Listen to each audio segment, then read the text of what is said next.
Welcome to Anamika's Home Kitchen. Please subscribe to my channel with press bell icon. আজ আমি রেসিপিতে রান্না করব লাল শাক দিয়ে বড়ি উচ্ছে আলু দিয়ে সম্পূর্ণ নিরামিষভাবে একদম একটা চচ্চড়ি শাক। তো আপনারা লাল শাক বাদাম দিয়ে ভেজে খেয়ে দেখেছেন, কিন্তু এভাবে নিরামিষ বড়ি উচ্ছে আলু দিয়ে কখনো করে খেয়ে দেখেছেন? একবার হলেও এভাবে করে খেয়ে দেখবেন, অসম্ভব সুস্বাদু এবং সুন্দর খেতে। রেসিপিটা চলুন শুরু করি। এখানে লাল শাকটা কেটে খুব ভালো করে পরিষ্কার করে ধুয়ে বেছে আমার শাশুড়িমা দিয়েছেন। আমি এখানে উচ্ছে আর আলু কেটে নিয়েছি। তারপরে এখানে কড়াই গরম করে বড়িগুলো দিচ্ছি। বড়ি হচ্ছে বিউলির ডালের বড়ি, আর এই বড়িগুলো আমরা বাড়িতেই তৈরি করেছি। বড়িগুলো খুব ভালো করে লাল লাল করে কড়াইতে তেল দিয়ে ভেজে নেওয়ার পরে আমি তুলে নিয়েছি। তারপরে কড়াইতে দিয়ে দিচ্ছি কিছুটা পরিমাণ সর্ষের তেল, দিয়ে কালো জিরে আর শুকনো লঙ্কা দিয়ে একটু ফোড়নের গন্ধ ছেড়ে দিলে দিচ্ছি শাকগুলো।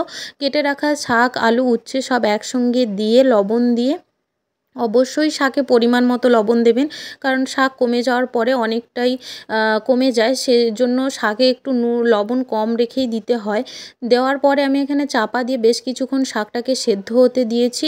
কিছুটা হাফ সেদ্ধ হয়ে গেলে তারপরে আমি দিয়ে দিচ্ছি কিছু গুঁড়ো মশলা, যেমন লঙ্কা গুঁড়ো, হলুদ গুঁড়ো আর জিরে গুঁড়ো দিয়েছি, আর বড়িও দিয়েছি ভেজে রাখা। দিয়ে বেশ কিছুক্ষণ চাপা দিয়ে ভালো করে নেড়েচেড়ে শাকটাকে আরও একটু সেদ্ধ হতে দেব। পুরোপুরি সেদ্ধ হয়ে যাওয়ার পরে একদম জল শুকনো শুকনো করে নামিয়ে নিলেই ব্যাস রেডি।